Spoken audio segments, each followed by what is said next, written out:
Okay, shalom. Got everything set up. Let's get the angle right.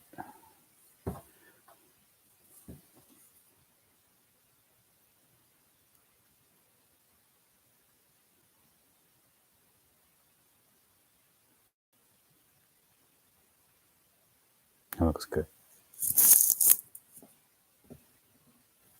Okay, shalom, everybody. Let's get right into the teaching here. The question is, are we not to speak our own words, specifically on the Sabbath, on the Shabbat? Because that is a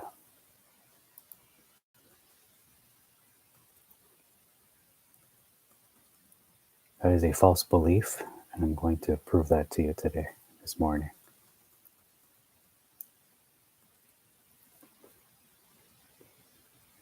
So this teaching, you can find it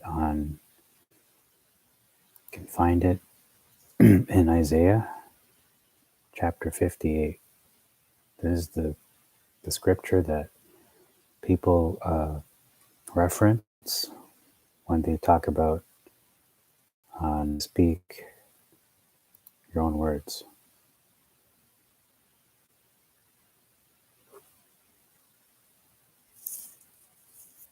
So I'm just closing some windows. Okay. To make my computer a little bit more efficient. Okay, so let's look at it. You can see the picture. A man talking to a woman and seem to be having an enjoyable conversation. It's a scene from one of my favorite movies.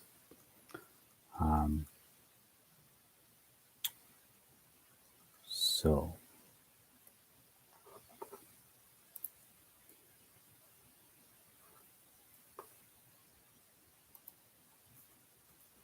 okay, Isaiah 58. Let's get into it now. So it says here, this is Jehovah speaking to children of Israel.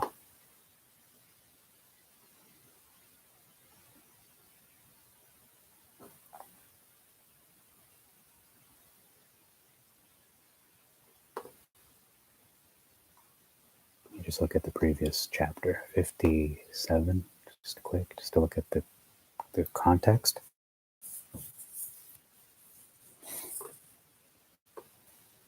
So he's not speaking directly to them. He's speaking to them via a prophet. Because he was speaking to them at one point, Exodus 20, and then they told Moses, don't let Elohim speak to us because we're going to die. So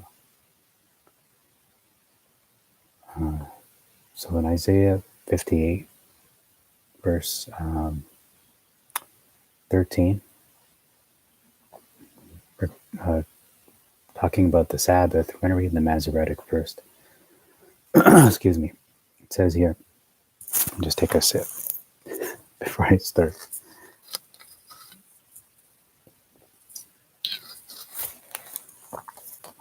So we're told here, the Masoretic text, I'll start with the Masoretic just to establish what is the commonly held belief, and then reveal what it's actually saying in the Septuagint.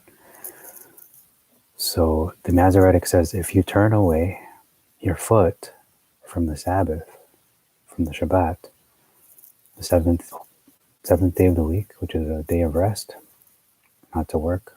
So if you turn away your foot from the Shabbat, from doing your pleasure on my holy day, and call the Shabbat a delight, set apart or holy of Jehovah, honorable, and shall honor him, not doing your own ways, nor finding your own pleasure, nor speaking your own words, or it's actually in brackets, so nor speaking words, so don't even speak words. But in the brackets is your own words. So the implication is your own ways, your own pleasure, and thus your own words. People, anyone who keeps the Sabbath, the parents and spouses and people in congregations fellowshipping will say, you can't talk about that topic. That's your own words. You can't speak your own words. You're breaking Isaiah 58:13. You're speaking your own words. You should only speak words of the Bible.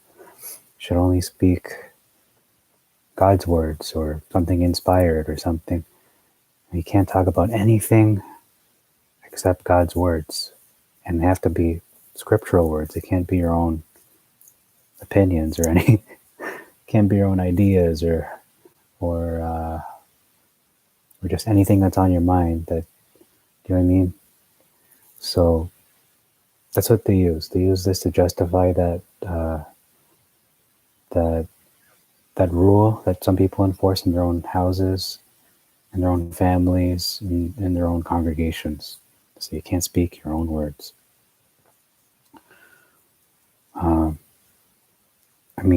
Personally, I believe, this is my own personal belief, I'm going to share it just really briefly, that on Shabbat, we should speak words that are encouraging. We shouldn't talk about our work, obviously, because if you think about your work, it's like you're pretty much spiritually you're working. You shouldn't talk about things of the world, such as the evil practices of the world, like glorifying them. Instead, we should talk about them in the right perspective and say, these are things we shouldn't do, not, make them more attractive. We shouldn't speak of them in a good light and glorify them, make them appealing. We shouldn't talk about those, sins, not sins like, confessing your sins, but I mean, don't speak of sinful ways and anything that leads people away from Elohim and offends them in the walk so that they wouldn't want to go this way, and taking his name in vain, basically making his reputation into nothing. So, I claim to be a believer, a follower of Yehoshua, one who speaks of the words of Jehovah. So I say these things, but if I speak and communicate, whether it's online or face to face or just over the phone, and I don't bring him glory, and people are wondering, okay, you said you're a follower of the way, but why are you speaking this way? Why did you use this word? Why did you discourage this person and get angry at them, or lose your temper, or speak evil of them behind their back? Why are you spreading false rumors and gossip? Why are you dividing, causing divisions? And those are the kinds of words we shouldn't be speaking. But anyway, that's my own opinion. Let's look at what the Septuagint says. So we're looking at the verse 58, Isaiah 58:13, in the last half in the Masoretic, which says, if you turn away your foot from the Shabbat and then from doing your own pleasure, excuse me, but instead, you should honor him, not doing your own ways, nor finding your own pleasure, nor speaking your own words. The Septuagint says this. This is the following. This is the truth of the Septuagint from the word of Jehovah. If you turn away your foot from the Shabbat, so far it matches up, so as not to do your pleasure, on the holy days, so on not just all the holy days, including the Moedim, the feast days of Jehovah, the appointed times in Leviticus 23. And shall call the Shabbats delightful. Wow, again, multiple. This isn't talking only about the weekly Shabbat. The seventh day is talking about all the feast days. It doesn't say the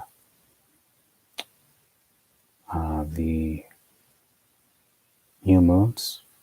That's one thing I noticed. So yeah, let's stick to what it says. And you shall call the Shabbats delightful, holy, or set apart to Elohim. And the word for delight, I believe it is simcha, which is like joyful, like exceeding joy, like delightful, just the happiest day, the greatest joy, right? If you shall not lift up your foot to work. Okay, so let's see. It's starting to diverge. I mean, already diverged with the multiples, not simply a singular Shabbat, but it's multiple, which means even the holy days. So it's bringing it up higher to a higher standard. So this is where it starts to diverge. It says ways. Okay, so the first one is in the Masoretic, not doing your own ways here. And the Septuagint says, if you shall not lift up your foot to work. So in the Masoretic, you'll notice in the first part of 13 says doing your own pleasure, and then it repeats it again, or finding your own pleasure, so that cancels out. And the Septuagint, because it only says it once here, so as not to do your pleasure on the holy days and the Moedim, or the holy days essentially. Not really Moedim, it says the holy days. And then it says your own ways. So your own ways in the Masoretic, in the Septuagint says lift up your foot to work, because that's the commandment. It says you shall not do any work on these days. So work, which means any kind of labor that is done to earn a living wage. So if your job, your occupation is whatever, that's your labor or your occupation, your employment that you need to do to pay the bills, to provide for yourself and your family. You're not allowed to do that. That's forbidden. It's no ifs, ands, or buts. It's just no doing it. So as you can see, it's your own ways. That's even false too.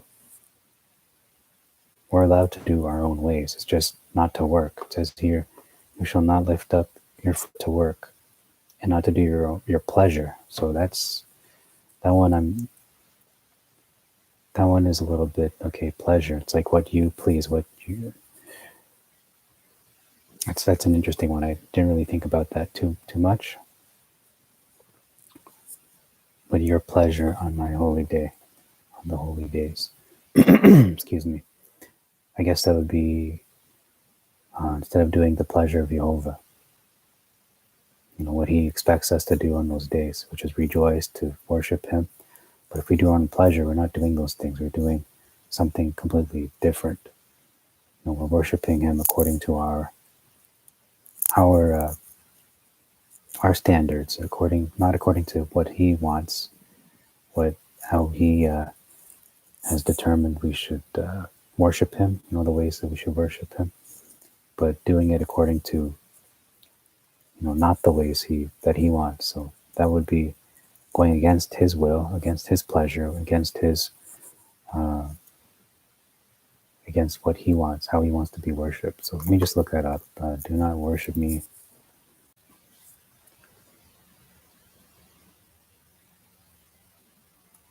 All right. So I think this will be a short teaching. It won't be too long, because all we have to do is just cover that.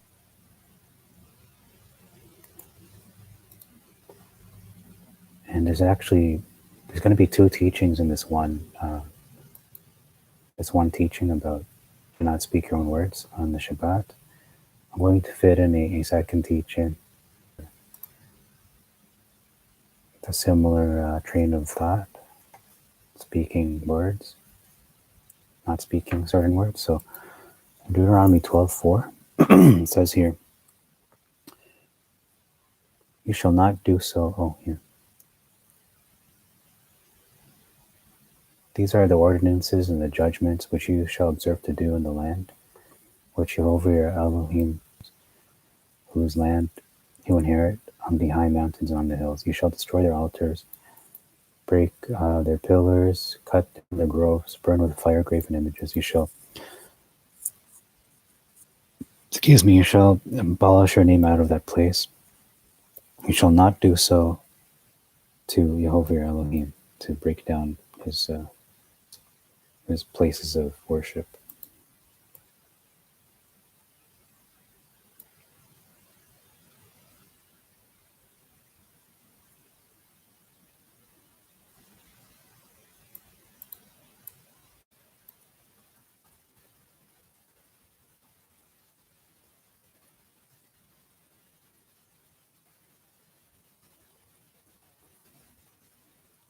That's the verse. Side, right before the window closed. Okay, so I think it's the end of the chapter. Yeah, it says here, and if Jehovah your Elohim, oh here, verse 28, beware and listen, and you shall do all the commands which I charge you, that it may be well with you and with your sons forever. If you shall do that which is pleasing and good before Jehovah your Elohim. So you see the word, what is pleasurable, what is pleasing to Jehovah. And if Jehovah your Elohim shall utterly destroy the nation and dwell in their land, take heed to yourself that you seek not to follow them. How did these people do it? I want to do it that way. Or not even how they did it, but what did Jehovah say? No, I want to do it my way. So that's your pleasure. Let me do it my way, not your way. You shall not do so to your Elohim, for they have sacrificed to their Elohims the abominations of Jehovah, which he hates. For they burned their sons and their daughters in fire to their Elohim. Every word that I command you this day, it shall you observe to do. You shall not add to it or diminish from it. So that's his pleasure. Do not stray to the left or to the right from what he has commanded us. And he says just how, and finish the verse. Okay, so the last half of the last part of the verse says,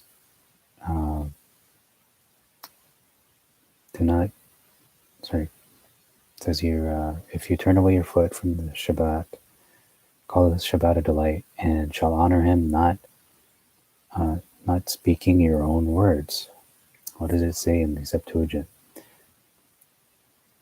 If you turn away your foot from the Shabbat, so as not to do your pleasure on the holy days, and shall call the Shabbats delightful, or simcha, joyful, set apart to Elohim, set apart time. It's not like the rest of the year. If you shall, or that's in brackets, so you shall not lift up your foot to work. That's kind of obvious. It's in the fourth commandment. And then it, or speak a word in anger. So that's what it says. Let me have I'll have to do a quick, here's that.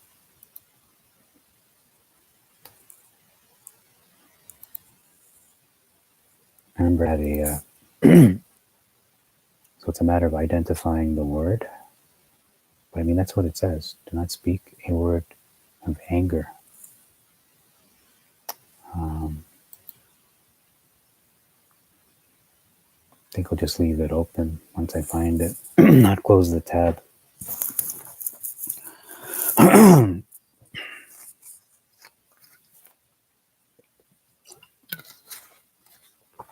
right. So I don't know if I'll be able to fit in that second teaching in this video. here, I found it. Okay. So if I take that portion of Greek and then I put in Google Translate, I only know maybe like one word or two words. I know yes, which is ne, and no, which is oki. Agape is love, the divine love. You can say God bless you in Greek.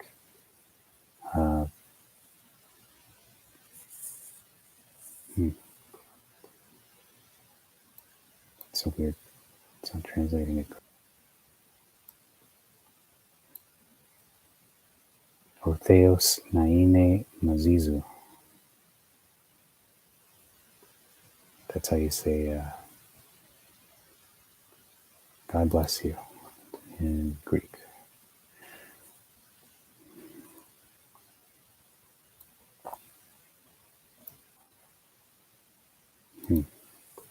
I have to pretty much do it. What? That doesn't make sense. Here's the anger part. You will not cry for the. Oh, that's the word. It's cry. You're talking.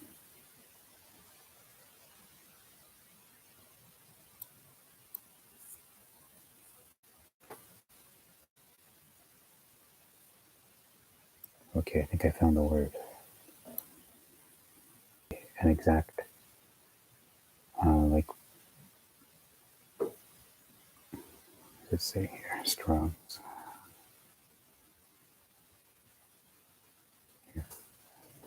I'm going to discover if this is a word for anger.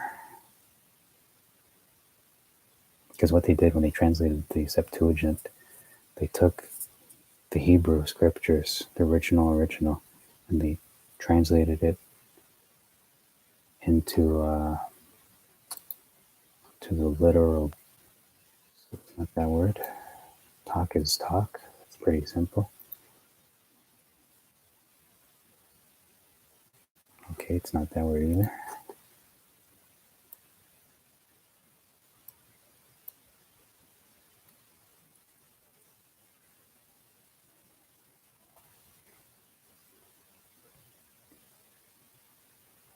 Logos is word. Okay, there was logos.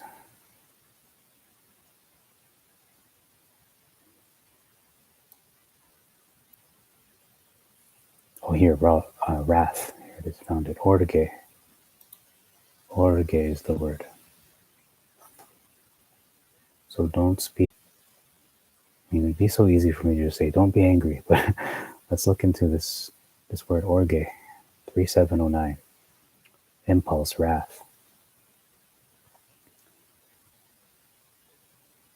Its use in anger, wrath, passion, punishment, vengeance. So it's really wrath. It's not just regular anger. To team up, or to team, swell, proceeds from an internal disposition which steadfastly opposes someone or something based on extended personal exposure, solidifying what the beholder considers wrong. So it sounds like people, like you're really contentious with anger. It is not a sudden outburst, but rather fixed, controlled, passionate feeling. Okay, let's look at other verses where it is used. The wrath to come after looking around at them with anger. Mark 3:5. I have to look at Mark 3:5.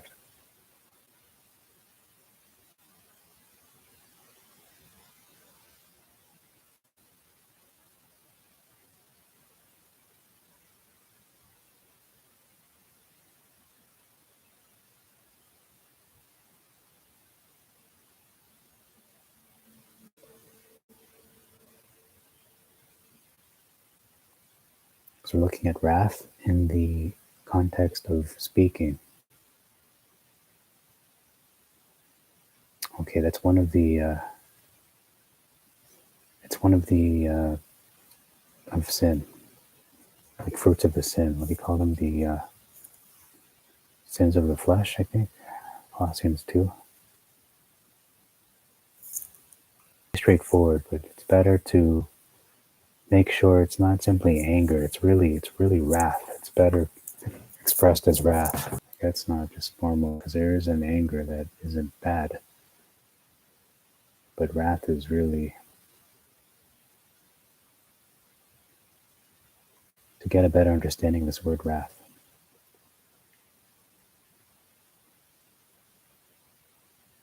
The first one is Romans 2 verse 8. No, 3 verse 5. It's my New Testament here.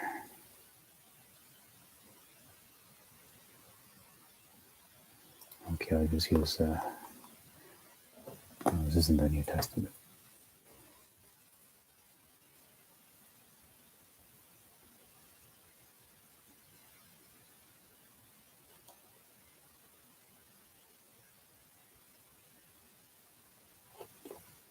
And I thought it would go. We'll save that for another time. Might be tomorrow or another. It says through him. No. But what if our wrongdoing makes Elohim's righteousness all the clearer? Will God be wrong? Will Elohim be wrong in inflicting punishment? I can speak, but as a man's wrath takes vengeance. Oh, punishment. Okay, so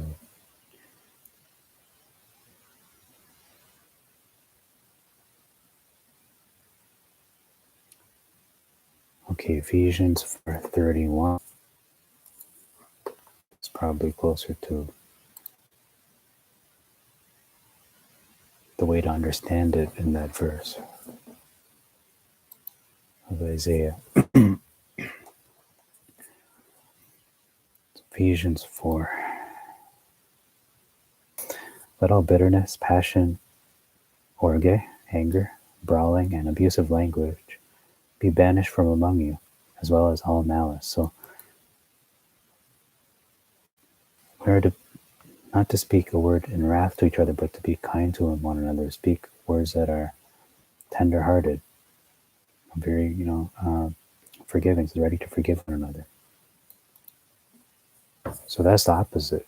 You want to know what the word is? It's the exact opposite of what these words are. Being kind, speaking kindly to another, going to personal attack, and being wrathful, speaking words in wrath. Like, the difference between somebody who debates someone respectfully and wants to learn versus someone who's just attacking someone and even resorting to personal attacks. They're there on someone's reputation and to bring shame on them. That's really wrathful. You're out for blood. Those are the kinds of words we should not speak. Colossians 3:8. That's the last one. Colossians 3:8. And we'll close the teaching. It was a nice short and sweet one. Not short, but shorter. It's not an hour. It's probably like 30 minutes. 40 minutes. Boy, okay. Didn't want to prolong it like that, but Colossians 3, right? 3:8. All right, Colossians 3:8. It says, "These are the things on account of which the wrath of Elohim comes, and to which you, like others, once devoted your lives when you lived for them." So there's a big difference between the wrath of Elohim and our wrath. So this is what it says in verse 8. "You, however, must now lay aside all such things: wrath, orge," it says anger in mine, but it's really wrath, passion, malice, slander, abuse. Never lie to one another. Get rid of your old self and its habits. So that's it. Instead, he's saying, clothe yourselves with tenderness of heart, kindliness, humility, gentleness, forbearance. So those are the exact opposite of what he said earlier. Wrath, passion, malice, slander, abuse. You can see the thread, that thread of that approach, that attitude. It's a similar vein of somebody, what kind of attitude are they coming in or approaching you with in this conversation. If what they're bringing to the table is anger, passion, malice, slander, abuse, or wrath instead of anger.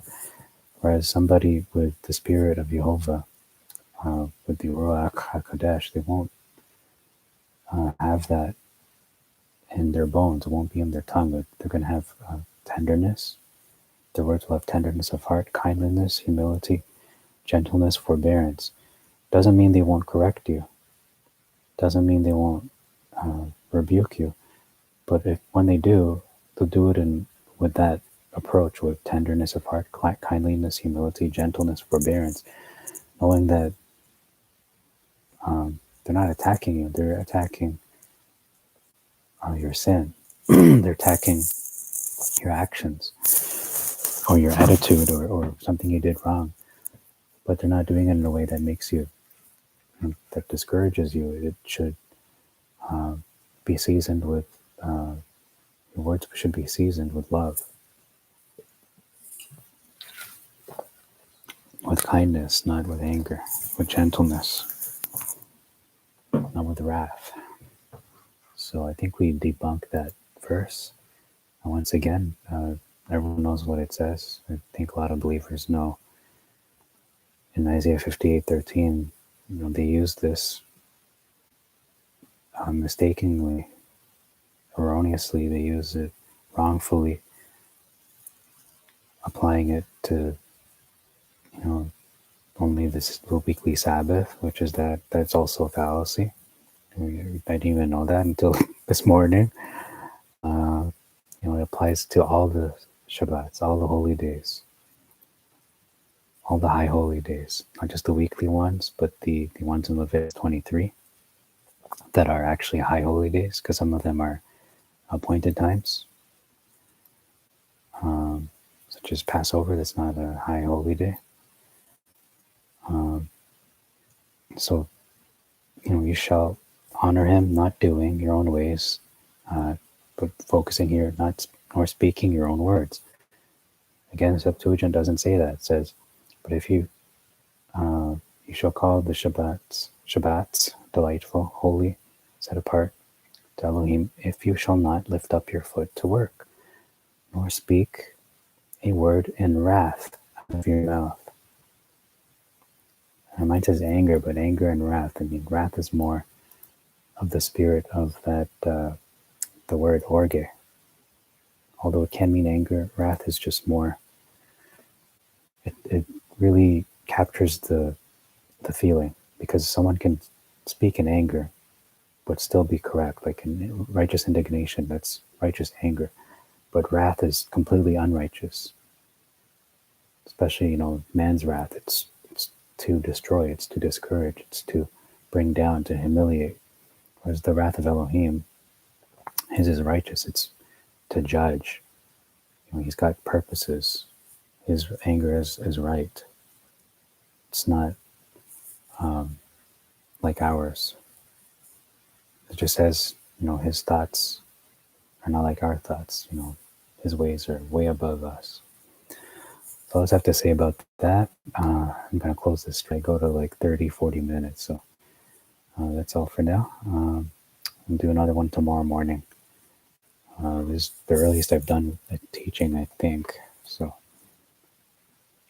I got the whole day in front of you. All right. Jehovah bless you all. And may he protect you, set his angels over you, and give you his shalom, and make your way prosperous. Jehovah be with you all.